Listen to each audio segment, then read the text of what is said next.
Hello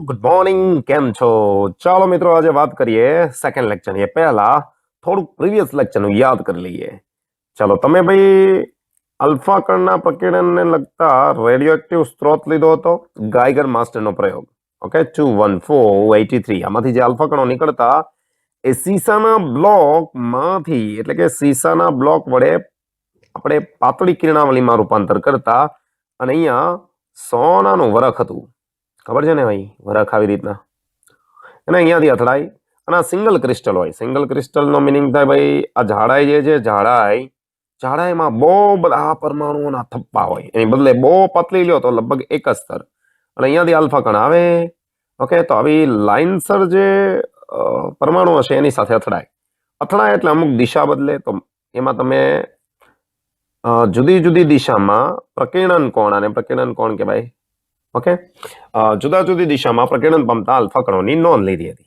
અને એમાં તમે કેટલાક તારણો મેળવેલા હતા તારણમાં એવું હતું ભાઈ 0.14% જેટલા આલ્ફા કણો એક ડિગ્રી કરતા વધુ કોણે પ્રકીર્ણન અનુભવતા હતા અને 8001 આલ્ફા કણ એટલે કે જો 8000 આલ્ફા કણ જાય 1 2 3 8000 એમાંથી 90 ડિગ્રી કરતા વધુ કોણે પ્રકીર્ણન પામે એટલે કે આવી રીતના ઓકે આ મૂળ દિશા કહેવાય એની સાથેનો ખૂણો પ્રકીર્ણન કોણ બરાબર આવા તારણો હતા પ્રયોગ કર્યો ગાયગર માસ્ટને અને રધરફર્ડના કહેવાથી હે અને આ પ્રયોગના જે પરિણામો હતા એ ગાયગર માસ્ટરને રધરફર્ડને આપ્યા અને એના આધારે કેટલાક તારણો આપ્યા મેં તો હવે આજે વાત કરવાની છે કેટલાક તારણોની હે ચાલો તો અહીંયા આગળની વાત કરીએ મિત્રો આપણે ક્વેશ્ચન નંબર 4 છે આલ્ફા કણોના પ્રકીર્ણન અંગે રુથરફર્ડ ઓકે અથવા તો રધરફર્ડ કયો રધરફર્ડની દલીલો ન કહેતા સમજૂતી કહી શકો છો સમજૂતી જણાવી દઈએ ભાઈ કઈ લેવાનું નથી તો ભાઈ જે પરિણામો મળ્યા છે ને એના આધારે આ આપણે દલીલો ની વાત કરવાની છે તો શરૂઆત કરીએ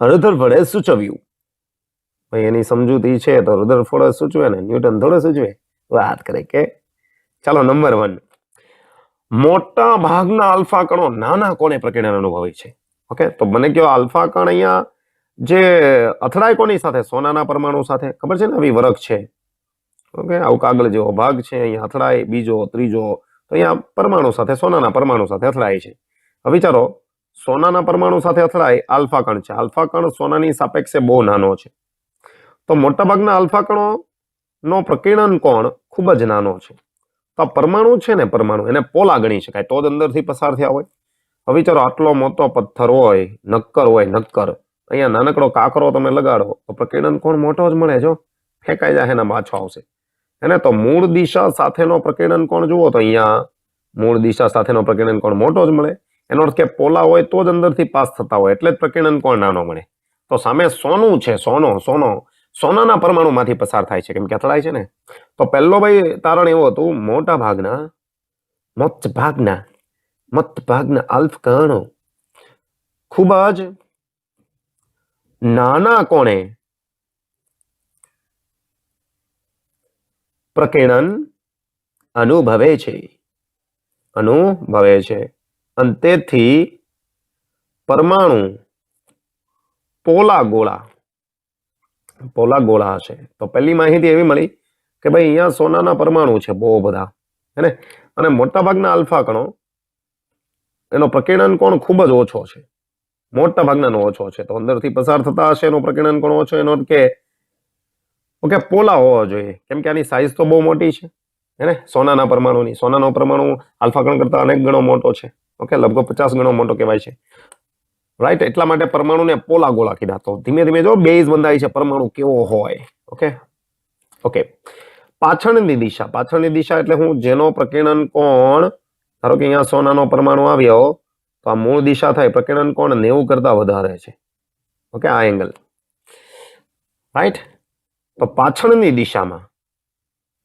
દિશા કોને કહેવાય? તો જુઓ તો આલ્ફા કણનો ગતિમાર્ગ, અહીંયા સોનાનો પરમાણુ, તો 90 કરતા ઓછો ખૂણો હોય તો આગળ કહેવાય, અને 90 કરતા વધી જશે એટલે પાછળની દિશામાં પ્રકીર્ણન છે ને. એટલે કે પાછળની દિશામાં પ્રકીર્ણન, પાછળની દિશા એટલે પ્રકીર્ણન કોણનું મૂલ્ય 90 ડિગ્રી કરતા વધારે પ્રકીર્ણન અનુભવતા આલ્ફા કણો માટે એવું વિચારી શકાય કે આલ્ફા કણ મોટું અપાકર્ષણ, જોજો અપાકર્ષણ બળ અનુભવતો અથવા તો અનુભવતા હોવા જોઈએ. ભાઈ પાછળની દિશામાં પોલા હોય તો મોસ્ટ ઓફલી પસાર થઈ જવા જોઈએ ને આમ આલ્ફા કણો, હે ને. તો પાછળ આવે છે એનો અર્થ એવો થાય કે અહીંયા આલ્ફા કણનો વિદ્યુતભાર પોઝિટિવ, કેમ આલ્ફા કણમાં 2 પ્રોટોન છે અને 2 ન્યુટ્રોન છે. અહીંયાથી જ્યારે જાય અપાકર્ષણ અનુભવે તો જ આમ પાછા આવે, રાઈટ. એટલે ભાઈ તમને અહીંયા હું ખબર નથી પડતી, અવાજ કરો છો. Okay, 2 proton 2 neutron. હવે ન્યુટ્રોન તો વિદ્યુતભાર રહિત છે, પ્રોટોનનો ચાર્જ પ્લસ ઈ, તો અહીંયા કેટલો હશે +2e. તો પોઝિટિવ અને સામે અંદર પણ પોઝિટિવ હોવો જોઈએ તો જ અપાકર્ષણ થાય, રાઈટ.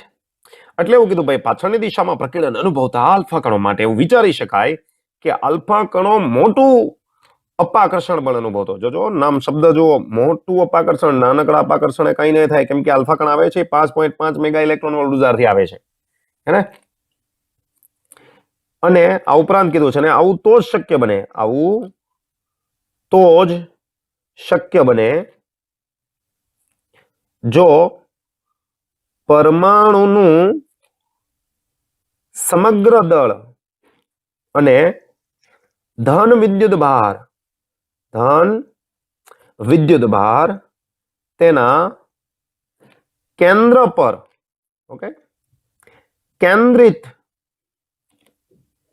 થયેલો હોય. બહુ મજાની વાત. જુઓ, વિચારો અહીંયા સોનાનો પરમાણુ હું મોટો એટલા માટે દોરું છું કેમ કે એ આલ્ફા કણ કરતા ઘણો મોટો છે, 50 ગણો લગભગ આલ્ફા કણ ગયો. ઓકે, અહીંયા સોનાના પરમાણુ સાથે પ્રકીર્ણન અનુભવ્યો. ચાલો બેક દિશામાં. તો વિચારો પ્રોટોન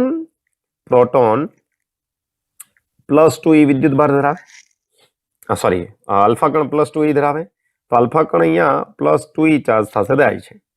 વિચારો સોનાનો પરમાણુ છે, સોનાનો પરમાણુ 9 છે. વિચારો 79 પરમાણુ એટલે આટલા પ્રોટોન તો છે, આનો ચાર્જ છે, ચાર્જ એ ફેલાયેલો નથી, અહીંયા ક્યાંક છે બધો જ 79e જેટલો પોઝિટિવ ચાર્જ. વિચારો હવે જો અહીંયા નાનકડા વિસ્તારમાં હોય, હું તમને એમ કહું ભાઈ આ ધન વિદ્યુતભાર છૂટો છે, ઓકે, અને આ ધન વિદ્યુતભાર ભેગો છે, હે ને. તો મને કહો અહીંયા આલ્ફા કણ પાછો ફરે અને અહીંયા આલ્ફા કણ પાછો ફરે તો વધુ અપાકર્ષણ બળ આ બીજા કિસ્સામાં લાગશે પહેલા કરતા, કેમ કે બધું એક જગ્યાએ છે અને એક જ જગ્યાએ હોય તો દળ પણ અહીંયા જ હોય. એટલે કીધું છે સમગ્ર દળ અને ધન વિદ્યુતભાર નાનકડા વિસ્તારમાં કેન્દ્રિત થયેલો હોય, આવા નાનકડા આટલા પોલો છે, હે ને.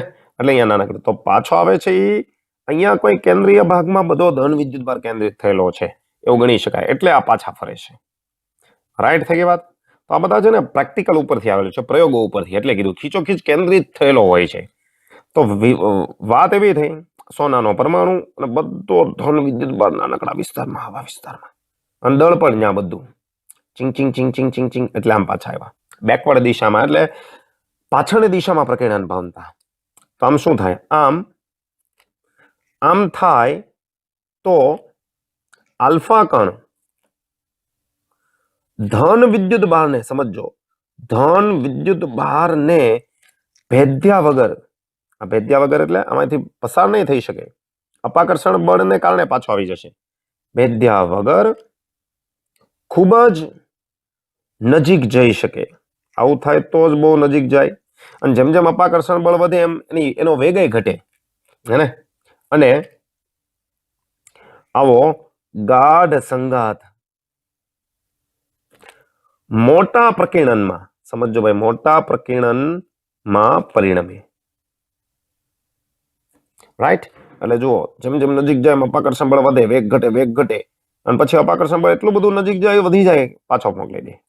રાઈટ? એટલે આવું થાય. Is that clear? ઓકે, તો પહેલું તારણ છે મોટા ભાગના આલ્ફા કણો ખૂબ જ નાના કોણે પ્રકીર્ણન અનુભવે છે અને તેથી પરમાણુ પોલા છે.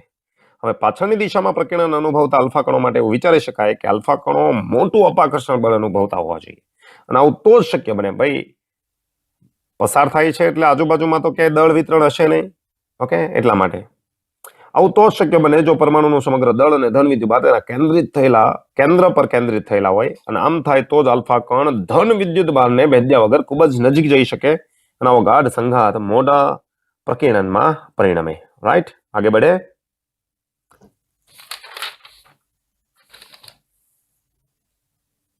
ચલો ભાઈ, આવી દલીલોને આધારે રુથરફર્ડે પરમાણુ અંગેનું ન્યુક્લિયર મોડેલ, પરમાણુ અંગેનું ન્યુક્લિયર મોડેલ રજૂ કર્યું. ભાઈ, ન્યુક્લિયર શબ્દ ત્યારે જ પ્રયોગ થાય જ્યારે ન્યુક્લિયસ આવે, પરમાણુ કેન્દ્ર. તો એ મોડેલ કેવું હતું જોઈ લો. આ મોડેલમાં, એટલે કે ન્યુક્લિયર મોડેલમાં, આ મોડેલમાં પરમાણુનો સમગ્ર ધન વિદ્યુત ભાર અને દળ, સમગ્ર ધન વિદ્યુત ભાર અને દળ ન્યુક્લિયસમાં, ન્યુક્લિયસ એટલે કેન્દ્રીય ભાગ, ન્યુક્લિયસમાં કેન્દ્રિત થયેલું હોય છે. એટલે એવું કીધું ભાઈ કે આ સોનાનો જે પરમાણુ છે એના કેન્દ્રીય ભાગ એવો છે કે જ્યાં બધું જ દળ અને ધન વિદ્યુત ભાર કેન્દ્રિત થયેલો હોય. કરેક્ટ? બીજો મુદ્દો એવું કીધું, કેવી રીતના, જેમ ગ્રહો સૂર્યની આસપાસ ભ્રમણ કરે છે, ગ્રહો સૂર્યની આસપાસ ભ્રમણ કરે છે, તેમ તેમ તેમ તેમ તેમ ઇલેક્ટ્રોન, જો ઇલેક્ટ્રોનની વાત થઈ, ઇલેક્ટ્રોન ન્યુક્લિયસથી થોડા અંતરે આસપાસ, એટલે કોની આસપાસ? ન્યુક્લિયસની કક્ષામાં ભ્રમણ કરે છે. ભાઈ, આ તારણ પ્રયોગોને આધારે આવ્યું. તો ભાઈ, પરમાણુનો થોડોક અંદાજો આવ્યો. આ પરમાણુ કેન્દ્ર, ત્યાં બધો ધન વિદ્યુત ભાર અને દળ હોય અને ફરતે ઇલેક્ટ્રોન હોય, આવી રીતના ભ્રમણ કરે છે. કોણે કીધું ભાઈ? ન્યુક્લિયર મોડેલમાં. કોનું? રુધરફર્ડનું ન્યુક્લિયર મોડેલ તો આજ આવશે. રાઈટ? ચાલો નેક્સ્ટ વાત કરીએ. ન્યુક્લિયસનું પરિમાણ. પરિમાણ એટલે આપણે ત્રિજ્યાની વાત કરશું, બરાબર? જેમ કે આ પરમાણુ, તો આ ન્યુક્લિયસ, આની વાત. ઓકે, જે લેવાય છે 10⁻15 મીટર થી 10⁻14 મીટર. એક્ઝેક્ટ નથી. ઓકે, આવું માનવામાં આવ્યું છે. અને ગતિવાદ અનુસાર પરમાણુનું પરિમાણ એટલે કે આ પરિમાણ, ઓકે,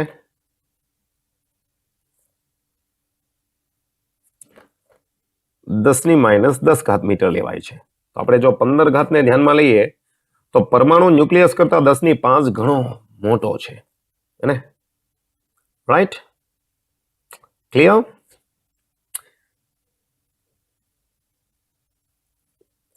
તો કહી શકાય ભાઈ, પરમાણુનું પરિમાણ ઇઝ ઇક્વલ ટુ 10⁵ ટાઈમ્સ ન્યુક્લિયસનું પરિમાણ.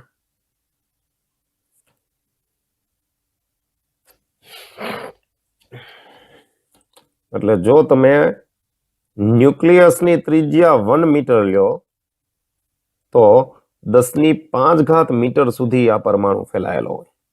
ઓહો, શું વાત છે સર. રાઈટ? ઓકે, એકદમ ક્લિયર. તો ભાઈ, આ કંઈક તારણો હતા રધરફોર્ડના અને એ ગાયગર માસ્ટરના પ્રયોગના પરિણામને આધારે. તો આપણે એક માહિતી મળી ભાઈ કે જે કેન્દ્રીય ભાગ છે એમાં દળ હોય અને બધો જ ધન વિદ્યુત ભાર હોય અને ફરતે કોણ ભ્રમણ કરતું હોય? Electron. Right. Okay. Impact parameter સમજાવો તો પણ આજ અલ્ફા કણનો ગતિપથ સમજાવો, પણ નહીં ભાઈ, પથ. ઓકે. આલ્ફા કણનો ગતિપથ અથવા તો ઇમ્પેક્ટ પેરામીટર. ઇમ્પેક્ટ પેરામીટર શું છે તો વાત કરી લઈએ ને તો આપણે લઈએ સોનાનો પરમાણુ. ચાલો ધ્યાનથી જોજો. સોનાનો પરમાણુ મોટો છે એટલે ઝીરીક મોટો બતાવું છું. ઓકે. સોના માટે ઝેડ લખાય છે 79. ઓકે. આ પરમાણુ, આ ન્યુક્લિયસ. Gate this? ચલો એક્ઝેક્ટ હું દોરું તો આ લાઈન પર ક્યાંક સોનાનો પરમાણુ આવેલો છે. હવે તમને ખબર છે ઝિંકમાંથી Bi83 માંથી ઘણા બધા આલ્ફા કણ નીકળે છે, કિરણાવલી રચે 1 by 1. સોનાના વરખ ઉપર આપાત થાય તો ઘણા બધા પરમાણુ ઉપર આપાત થશે. તો વિચારો આ એક સોનાનો પરમાણુ છે, એમાં મેં ન્યુક્લિયસ દોરેલો છે અહીંયા, અને આલ્ફા કણ આ બાજુથી જાય છે. ચાલો આ બાજુથી આલ્ફા કણ જાય છે. ઓકે. બીજો આલ્ફા કણ જશે, આ ત્રીજો આલ્ફા કણ જશે. Gate this? જેમ કે નંબર 1, નંબર 2, નંબર 3 આલ્ફા કણ જાય છે. હવે જેમ જેમ નજીક જાય એમ થાય શું? તો આના ન્યુક્લિયસમાં બધો જ ધન વિદ્યુત ભાર હોય. ઓકે. પોઝિટિવ હશે, જેનો ચાર્જ તમે ગણશો આનો +70 જેટલો હશે. 79 જેટલો, આટલો ચાર્જ હશે ન્યુક્લિયસમાં. હવે જુઓ, આ 3 નંબરનો આલ્ફા કણને ધ્યાનમાં લો. સુરેખ જશે ધીમે ધીમે ધીમે ધીમે. આ ન્યુક્લિયસ અને આલ્ફા કણનો ચાર્જ +2 છે, અપાકર્ષણ બળ લાગશે. પણ આ દૂર હોવાને કારણે અપાકર્ષણ બળ ઓછું લાગશે, હે ને? એટલે આવી રીતના નીકળી જશે. અને અહીંયાથી જો તમે વેગ લેશો એની તો આ દિશામાં ક્યાંક નીકળી જશે. બરાબર છે? આ દિશામાં. તો તમે જો ખૂણો બનાવશો તો આ પ્રકીર્ણન કોણ થશે. ધીસ ઇઝ θ3, ત્રીજા માર્ગ માટે. ઓકે. મૂળ દિશા સાથે બનાવેલો ખૂણો અહીંયાથી બનાવશો તો એટલો જ બનશે. બરાબર છે? Gate this? થોડો ક્રોસ દોરાઈ ગયો છે, ચાલો સીધો દોરી દઈએ.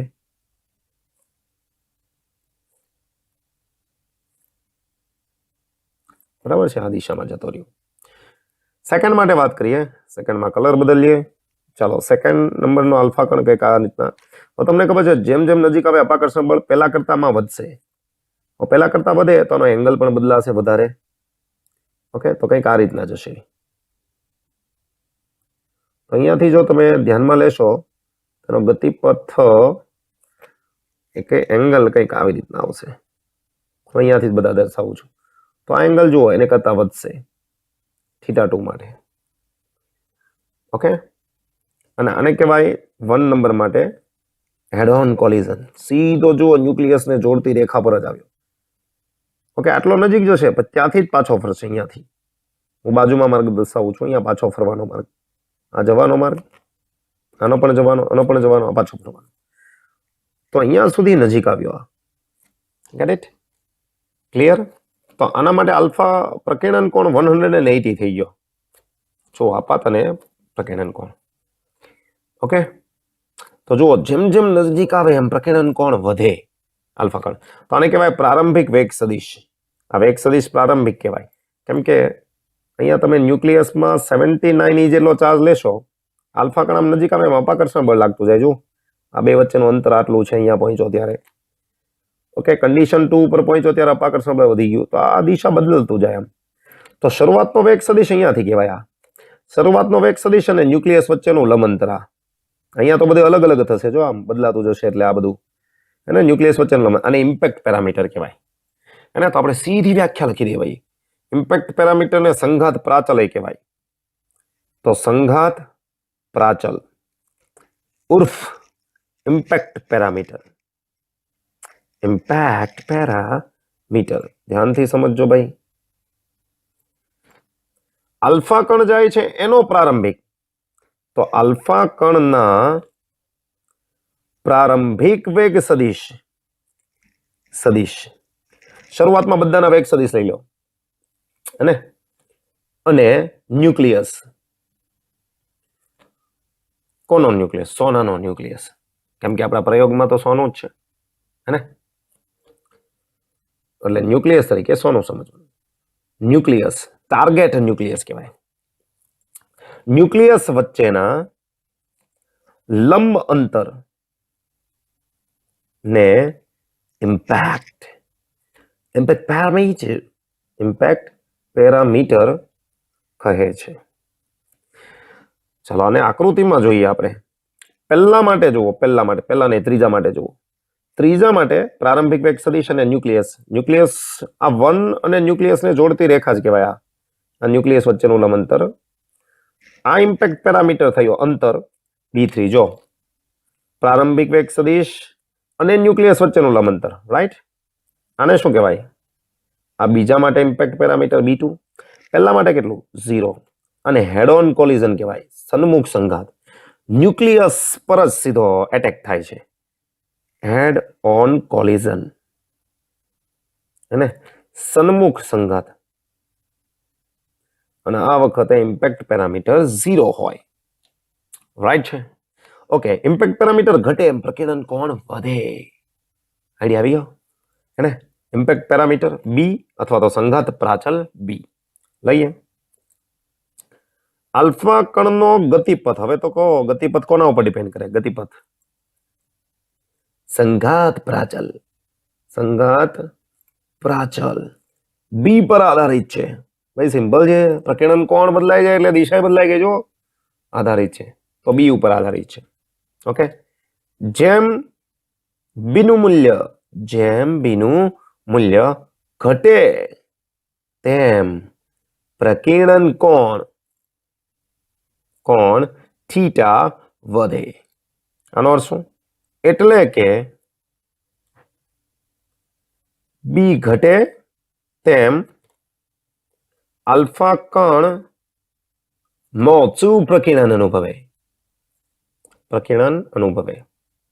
બરાબર થઈ ગઈ વાત? B ઘટે આલ્ફા કણ મોટું પ્રકીર્ણન. હું એ નહીં વાત ભાઈ.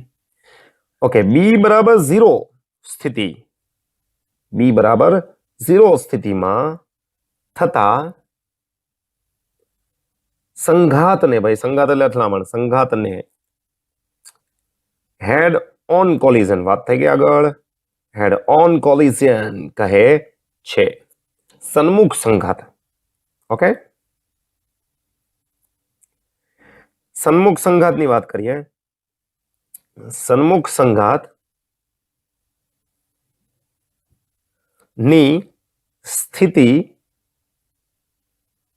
અનુભવતા આલ્ફા કણોની સંખ્યા ખૂબ જ ઓછી અને પ્રકીર્ણન કોણ મોટો હોય છે, જે દર્શાવે છે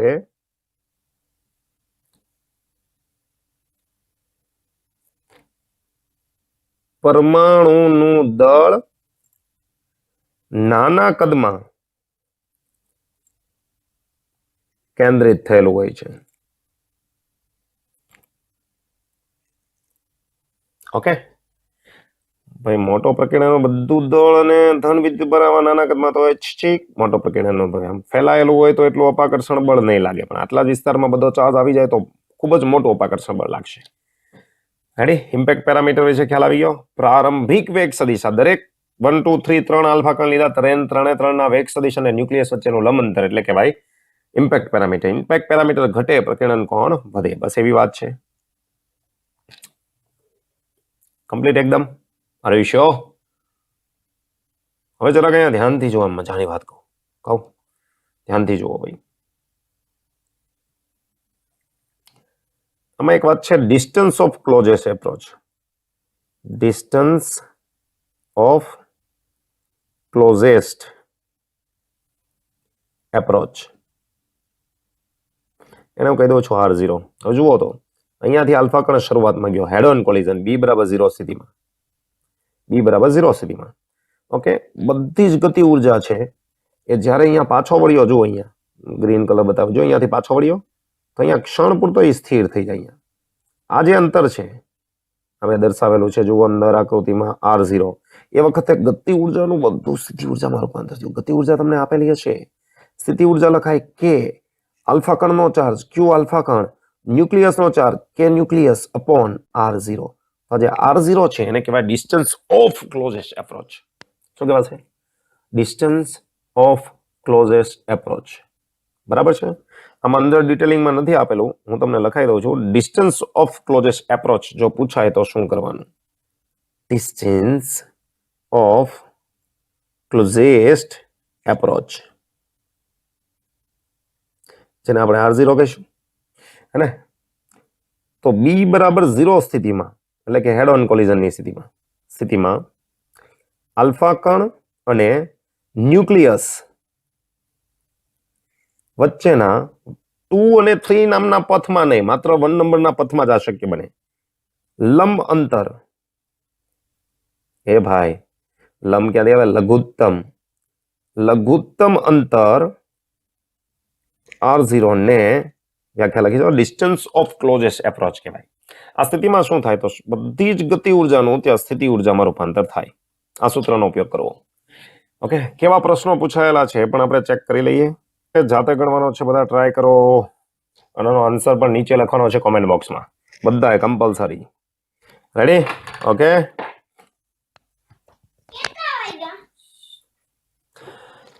ચાલો ભાઈ વિડીયો પોઝ કરીને જાતે ગણજો. ડિસ્ટન્સ ક્લોઝેસ્ટ એપ્રોચની વાત છે. જુઓ કે જેટલી ગતિ ઉર્જા ધરાવતો આલ્ફા કણ, ભાઈ આલ્ફા કણ જાય છે જેની ગતિ ઉર્જા શરૂઆતની છે કે, જેમ જેમ નજીક જાય કેન્દ્રથી લઘુત્તમ અંતર તો જ કહેવાય ન્યુક્લિયસથી લઘુત્તમ અંતર, જો ડિસ્ટન્સ ઓફ ક્લોઝેસ્ટ એપ્રોચની વાત થાય. તો ધારો કે અહીંયા સુધી ગયો અને ત્યાંથી પાછો ફરે છે. અંતરને તમે કહો છો શરૂઆતમાં R0, રાઈટ? R0 છે. ગતિ ઉર્જા કે હતી. તો તમને આ સૂત્ર ખબર છે, કે બરાબર U. અહીંયા લખાય કે ક્યુ આલ્ફા કણ અને ક્યુ ન્યુક્લિયસ અપોન R0. સ્થિતિ ઉર્જા ખબર છે ને? અહીંયા કે તો નથી ક્યુ એન બદલાતો, નથી ક્યુ આલ્ફા, નથી સ્મોલ કે બદલાતો. આ કુલમનો અચળાંક છે, ખબર છે ને? આ કે ગતિ ઉર્જા. આ બંને વચ્ચેનો સંબંધ કેવો છે? વ્યસ્ત. હવે જો ગતિ ઉર્જા બમણી થાય, ગતિ ઉર્જા બમણી, નવો કિસ્સો તમે લખી શકો છો ભાઈ, કે ડેશ ના છેદમાં કે ઇઝ ઇક્વલ ટુ R0 ના છેદમાં R0 ડેશ, અને બમણી કરી નાખો. અહીંયા આવશે કે R0 ના છેદમાં R0 ડેશ, કે જાય તો R0 dash is equal to R0 by 2. કેટલું થઈ જશે? R0 by 2. રેડી? હા, કેટલા ટકા ફેરફાર થાય? તો તમારે delta R0 by R0 multiply by હો કરવું પડે. હો હે ને? રેડી? એકદમ ક્લિયર? You sure? જો મિત્રો JEE 2006 આ પણ સહેલો છે, ચેક કરી લો. ચેક કરો. ચાલો વિડીયો પોઝ કરીને, બરાબર છે? જુઓ 1/2 mv² જેટલી ગતિ ઉર્જા ધરાવતા આલ્ફા કણને ZE જેટલો વિદ્યુતભાર ધરાવતા ભારે સ્થિર ન્યુક્લિયસ, ભાઈ આ ન્યુક્લિયસ સ્થિર છે, એ તો અમને ખબર છે, સ્થિર છે, હે ને? અહીંયા આલ્ફા કણ જાય છે ખીચી, અને ગતિ ઉર્જા છે 1/2 mv². તો નિકટતમ અંતર જેમ કે અહીંયા સુધી પહોંચીને ભાઈ પાછા આવે છે તો અંતર થઈ ગયું R0. એક જ સૂત્ર છે, ગતિ ઉર્જાનું સ્થિતિ ઉર્જામાં રૂપાંતર. પણ અહીંયા આપ્યું છે 1/2 mv² ગતિ ઉર્જા, ધેટ ઇઝ U. અને U તરીકે તમે લખો છો કે ક્યુ આલ્ફા કણ ક્યુ ન્યુક્લિયસ છેદમાં R0, રાઈટ? નિકટતમ અંતર તો R0 ઇઝ ઇક્વલ ટુ કે આલ્ફા કણનો વિદ્યુતભાર +2E આવે, ન્યુક્લિયસનો ZE આવશે, અને છેદમાં ઉપર અહીંયા આવશે 2, અહીંયા આવશે V². હવે જુઓ R0 ચલે છે 1/v² આપેલું છે, અને R0 ને કરતા બનાવશો એટલે છેદમાં M પણ આવશે. તો આવું પણ થાય અને આવું પણ થાય. હવે ગતિ ઉર્જા કોન્સ્ટન્ટ હોય તો શરૂઆતની વેલોસિટી આપણે એટલી લેવી પડશે, એટલે અહીંયા આવશે 1/m. Gate this? રેડી? તો ઈઝી છે. આગળની વાત કરીએ.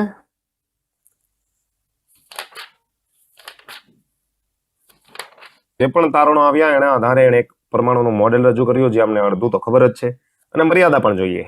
મર્યાદા મીન્સ કે ત્યાં સુધી સમજાવવામાં નિષ્ફળ છે, એની મર્યાદા થઈ જશે. તો પહેલા વાત કરીએ પરમાણુ મોડેલની.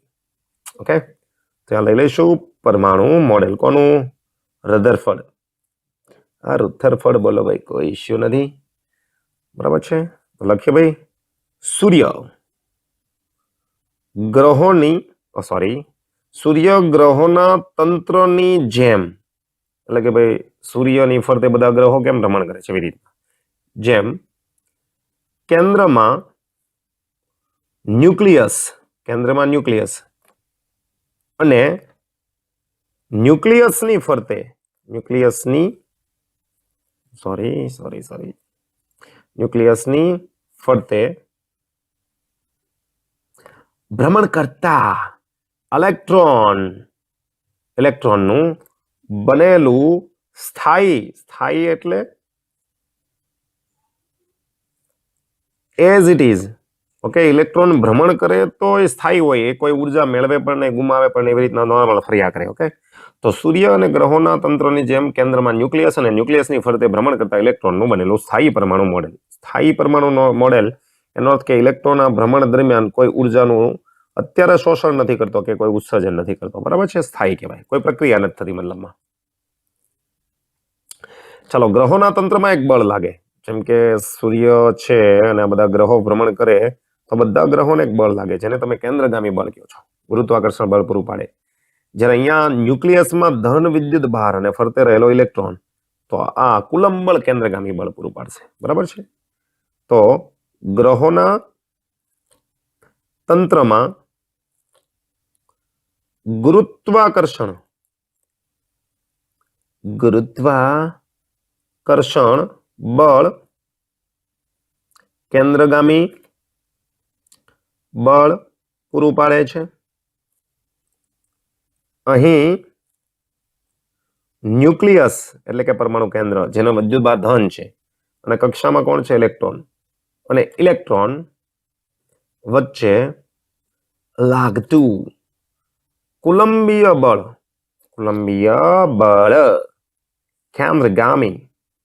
કેન્દ્રગામી બળ પૂરું પાડે છે. આઈડિયા આવી ગયો? ઓકે, તો જેમ ગ્રહોની ગતિ છે એમાં ગુરુત્વાકર્ષણ બળ, સૂર્યનું ગ્રેવિટેશનલ ફોર્સ એ કેન્દ્રગામી બળ પૂરું પાડશે, અથવા તો સૂર્ય અને ગ્રહો વચ્ચે લાગતું. અને ગ્રહોના તંત્રમાં ન્યુક્લિયસમાં કોણ છે? ધન વિદ્યુત ભાર, ફરતે કોણ છે? ઇલેક્ટ્રોન. તો આ કેન્દ્રગામી બળ પૂરું પાડશે. Is that clear? તો આ છે પરમાણુ મોડેલ. સિમ્પલ છે. અને લઈએ મર્યાદા. કઈ કઈ બાબતો નથી સમજાવી શક્યા. બરાબર છે, રધરફોર્ડના પરમાણુ મોડેલની મર્યાદા. ચાલો ભાઈ, મર્યાદા 1 by 1 લખીએ. પહેલું, વર્તુળાકાર ગતિ કરતો પદાર્થ કેન્દ્રગામી પ્રવેગ ધરાવે છે. એ તો સિમ્પલ છે ભાઈ, વર્તુળાકાર ગતિ કરતો પદાર્થ કેન્દ્રગામી પ્રવેગ ધરાવે, હે ને? તો આમાં પણ એવું જ થશે, ઇલેક્ટ્રોન વર્તુળાકાર ગતિ, તો વર્તુળાકાર ગતિ કરતો પદાર્થ કેન્દ્રગામી પ્રવેગ ધરાવે છે. ચાલો, વિદ્યુત ચુંબકીય વાદ અનુસાર, એટલે કે ભૌતિક વિજ્ઞાનની એક શાખા છે ઇલેક્ટ્રોમેગ્નેટિઝમ, એની વાત થાય છે. વિદ્યુત ચુંબકીય વાદ અનુસાર પ્રવેગિત વિદ્યુતભાર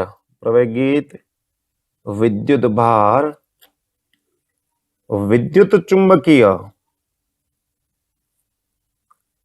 તરંગો સ્વરૂપે ઉર્જાનું ઉત્સર્જન કરતો હોવાથી, જે આગળનું ચેપ્ટર તમે શીખી ગયા, દોલન કરતો વિદ્યુત ભાર વિદ્યુત ચુંબકીય તરંગોનું ઉત્સર્જન કરે, તો અહીંયા પણ પ્રવેગિત છે, વિદ્યુત ભાર ફરતે ભ્રમણ કરે છે, એટલે તો પ્રવેગિત વિદ્યુત ભાર તરંગો વિદ્યુત ચુંબકીય તરંગો સ્વરૂપે ઉર્જાનું ઉત્સર્જન કરતો હોવાથી ઇલેક્ટ્રોનની ઉર્જા સતત ઘટવી જોઈએ. પણ મોડેલમાં એવું કીધું છે સ્થાયી છે. સ્થાયી એટલે ઇલેક્ટ્રોનની ઉર્જા એમ જ રહે.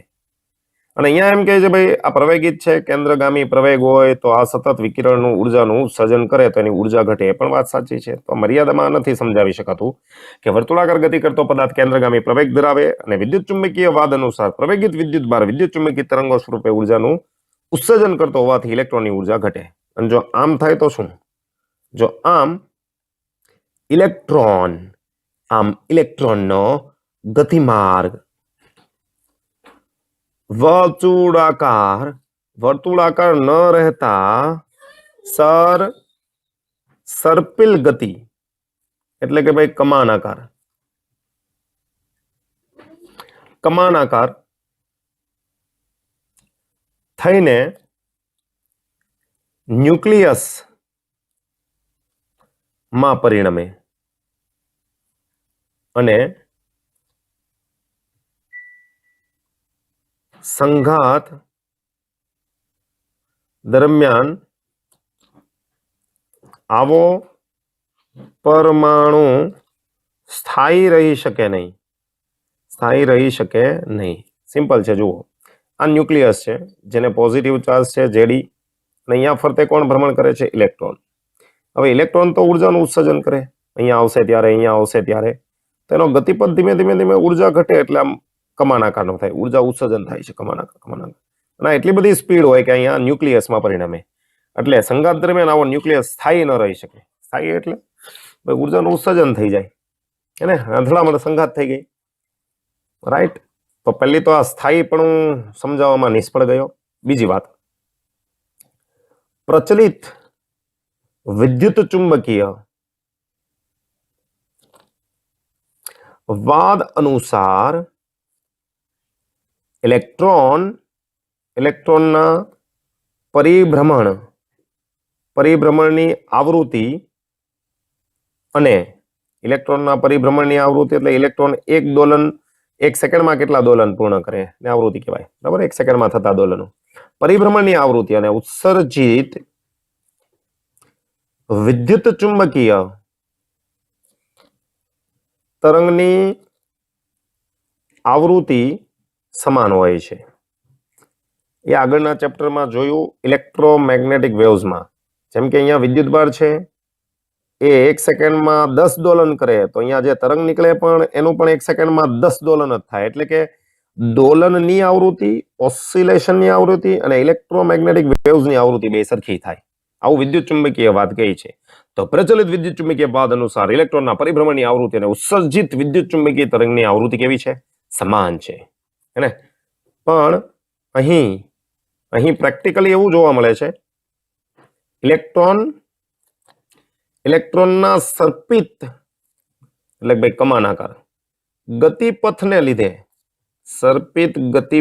લીધે તેની ઉર્જા, આવૃત્તિ, કોણીય વેગ સતત બદલાય. સિમ્પલ વાત છે ભાઈ, આ કમાનાકારનો ગતિપથ બદલાય એટલે ઓકે, સતત બદલાય છે. તેથી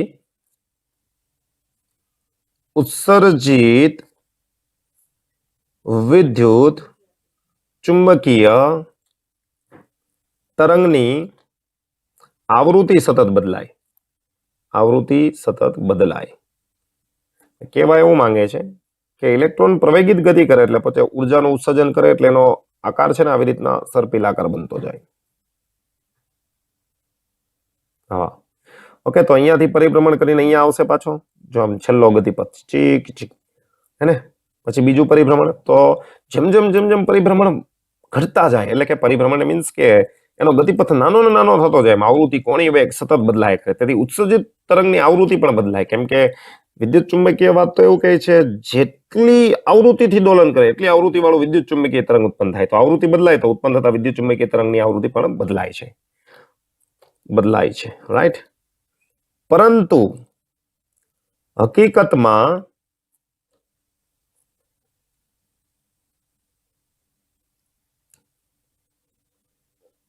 આ સ્થિતિ પરમાણુ દ્વારા મળતા રેખાવર્ણપટ થી વિરુદ્ધ છે. આ એક નવી વાત આવી. આ રેખાવર્ણપટ શું છે? તો ભાઈ એક ટ્યુબ લીધી છે. આવી ટ્યુબ, એમાં વાયુ ભરેલો છે. વાયુમાં શું હોય? પરમાણુ. ઓકે. હવે પરમાણુ છે ને, એ પરમાણુમાં ન્યુક્લિયસ હોય, ફરતે કોણ ભ્રમણ કરતા હોય? ઇલેક્ટ્રોન. તમને ખબર છે. આ શોર્ટમાં માહિતી આપું છું ભાઈ, રેખાવર્ણપટની આગળ આખી વાત કરવાની, બરાબર, ટૂંકમાં આપું છું. ઇલેક્ટ્રોન આવી ઘણી બધી કક્ષામાં હોય. ઇલેક્ટ્રોન, આ ન્યુક્લિયસ છે. હવે વિચારો, આને તમે ગરમ કરો એટલે આ ક્યાં જશે? ઉર્જા મેળવીને ઉપરની કક્ષામાં. હવે ત્યાંથી પાછો ક્યાં આવશે? નીચે. હવે ઉર્જા મેળવે તો ઉપર જાય, ગુમાવે તો નીચે આવે, તો અહીંયા તરંગ નીકળે, હે ને. તો આ જે તરંગની આવૃત્તિ છે એનાથી આ બધું જુદું પડે છે અને રેખાવર્ણપટ કહેવાય. ઓકે, રેખા વર્ણપટ એટલે આ બધા તરંગો નીકળે એનો એક વર્ણપટ બનાવશું પડદા ઉપર, એને આપણે જોઈશું. ઓકે, કેવી રીતના અને કેમ મળે એની વિશેષ ચર્ચા કરશું. રાઈટ થઈ ગઈ વાત. તો ભાઈ પહેલો અને બીજી મર્યાદા એવી છે કે ભાઈ પહેલામાં એવું કહે છે પરમાણુ વર્તુળાકાર ગતિ કરતો પદાર્થ કેન્દ્રગામી પ્રવેગ ધરાવે અને પ્રવેગિત વિદ્યુતભાર વિદ્યુત ચુંબકીય તરંગો સ્વરૂપે ઉર્જાનું ઉત્સર્જન કરે, એટલે ઇલેક્ટ્રોનની ઉર્જા સતત ઘટવી જોઈએ. પણ રધરફોર્ડે એવું કીધું પરમાણુ સ્થાયી મોડેલ છે. ઓકે, અને આ ઉર્જા ગુમાવે તો ગતિમાર્ગ કમાન આકારનો થાય, ન્યુક્લિયસમાં પરિણમે, સંઘાત દરમિયાન પરમાણુ સ્થાયી ન રહી શકે. બીજી વાત એવી છે કેવું કહે છે ભાઈ પરિભ્રમણની આવૃત્તિ અને ઉત્સર્જિત વિદ્યુત ચુંબકીય તરંગની આવૃત્તિ સમાન છે, પણ ઇલેક્ટ્રોનના ગતિપથને લીધે ઉર્જા આવૃત્તિ કોણીય વેગ સતત બદલાય અને તેથી ઉત્સર્જિત વિદ્યુત ચુંબકીય તરંગની આવૃત્તિ પણ સતત બદલાય. એટલે આ મેચ નથી થતું. બરાબર છે? ઓકે, આ છેલ્લો મુદ્દો આટલો ન લખો તો ચાલે. Is that clear? રાઈટ. તો મિત્રો અહીંયા સુધી રાખીએ છીએ, બાકીની વાતો નેક્સ્ટ લેક્ચરમાં કરીશું. ત્યાં સુધી જય હિન્દ, જય ભારત, વંદે માતરમ. મિલતે હૈ બ્રેક કે બાદ.